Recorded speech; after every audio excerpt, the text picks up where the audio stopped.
Bonjour à tous, notre message du mois de novembre, c'est « Gardons notre calme ». Connaissez-vous l'image du canard? En surface, il fend l'eau, serein, alors qu'en fait, sous l'eau, il pédale fort pour avancer.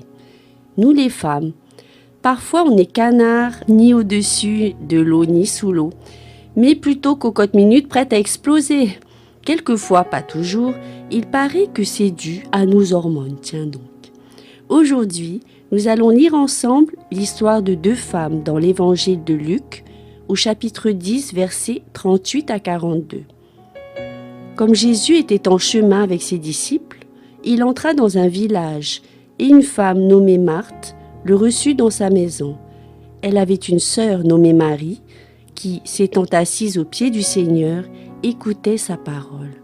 Marthe, occupée à divers soins domestiques, survint et dit « Seigneur, cela ne te fait-il rien que ma sœur ne me laisse seule pour servir?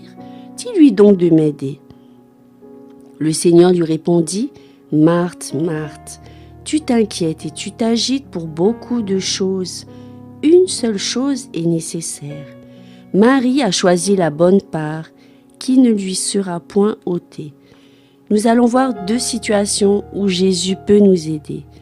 Premièrement, quand on est en mode speed, Marthe avait la bougeotte, elle courait partout entre le four, la table à préparer, la réception des invités. Elle était survoltée et agacée de voir sa sœur assise sans rien faire. Te reconnais-tu dans cette Marthe affairée, speed, faut que tout soit parfait? Marie, au contraire, buvait les paroles de Jésus, concentrée sur sa parole. Cela me fait penser au verset 15 du chapitre 30 d'Ésaïe qui dit « Car ainsi parle le Seigneur, l'Éternel, le Saint d'Israël. C'est dans la tranquillité et le repos que sera votre salut. C'est dans le calme et la confiance que sera votre force. Mais vous ne l'avez pas voulu. » Quand tout s'accélère, que vous ne savez plus où donner de la tête, ou ma pauvre tête, posez-vous. Et puis d'abord, le Seigneur vous a-t-il demandé de faire tout ce que vous vous peinez à faire? De nettoyer à fond la cuisine, de la faire, d'aller chercher les enfants, de leur donner leur goûter, et en même temps de filer à l'église pour la répétition de chants?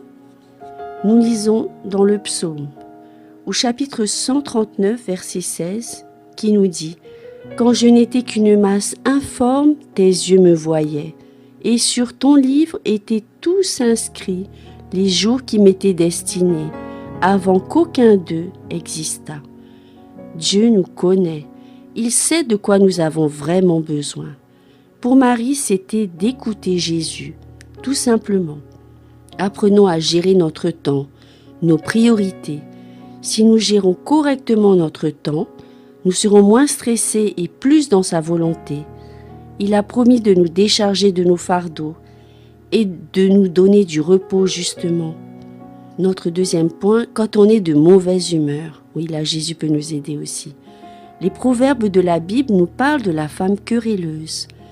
Mieux vaut habiter dans une terre déserte qu'avec une femme querelleuse et irritable, nous dit dans les proverbes le verset 19 du chapitre 21. On imagine un motu là-bas vers Manihi. Il n'y a que des nonos, on doit se sentir seul, non? Et pourtant, la Bible nous dit qu'il vaut mieux s'isoler sur un motu que d'habiter avec une mégère, colérique et porc-épic. Cultivons la maîtrise de soi dont nous parle Galates, chapitre 5, verset 22, en toute situation. Et apprenons à gérer notre caractère. C'est en effet notre caractère qui nous suivra au ciel, pas notre voiture ou notre compte en banque. Demandons-nous souvent dans la journée « Que ferait Jésus à ma place ?» Laissons-nous remplir et guider par son Saint-Esprit. En conclusion, aspirons au calme intérieur et nous serons calmes à l'extérieur pour notre plus grand bien et celui de notre entourage.